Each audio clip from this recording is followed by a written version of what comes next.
Now to Las Vegas, where police say that Stephen Paddock, who shot dead 58 people on Sunday, may have been planning to escape instead of killing himself. They've not elaborated on what's led them to that conclusion, but they have suggested he had been living a secret life and had spent years building up his arsenal of weapons. Well, his girlfriend, Mary Lou Danley, is now being questioned by the FBI, but has said that she had no idea what he was planning. Our correspondent Laura Bicker reports now from Las Vegas. Police believe Stephen Paddock had help getting hold of his arsenal of weapons. He legally bought some of his 47 guns here at a shop just outside Las Vegas. He owned dozens of semi-automatic weapons, which he modified to turn into machine guns. Officers are also trying to work out how he moved all of his guns unnoticed into a hotel room on the 32nd floor. From here, he waited until the concert ground was full of thousands of people. And then he started firing. What we know is Stephen Paddock is a man who spent decades acquiring weapons and ammo and living a secret life, much of which will never be fully understood. Stephen Paddock's girlfriend, Mary Lou Danley, has been questioned by the FBI. She flew back from her family home in the Philippines after hearing about the shooting. She said the 64-year-old paid for her to go, and she thought he was breaking up with her. He wired me money, which he said was for me to buy a house for me and my family. I was grateful, but honestly, I was worried that first, the unexpected trip home, and then the money was a way of breaking up with me.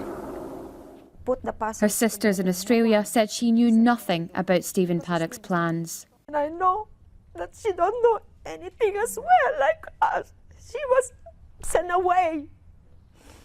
She was sent away so that she will be not there to interfere or put his planning. America is once again grieving the victims of another mass shooting.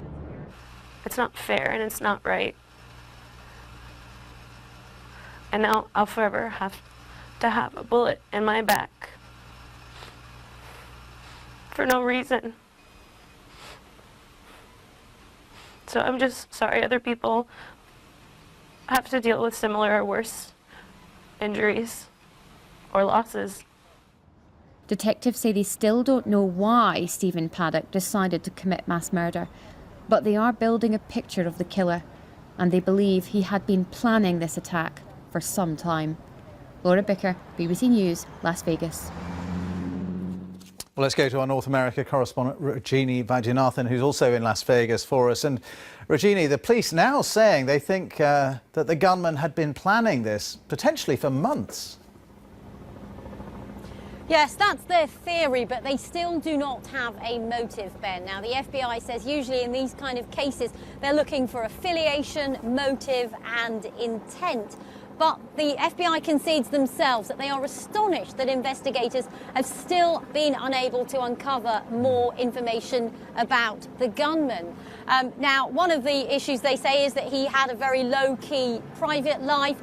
Very little can be found about him on social media. He had very few close friends, apart from, of course, from his girlfriend Mary Lou Danley, who is said to be cooperating with investigators. There are more than 100 investigators working on this case. Now, one area that they are looking at is the fact that the gunman checked in to a hotel, a different hotel, about a week before he carried out the attack at this particular hotel. And he had a room overlooking another music festival, the Life is Beautiful festival in Las Vegas on around the September the 22nd.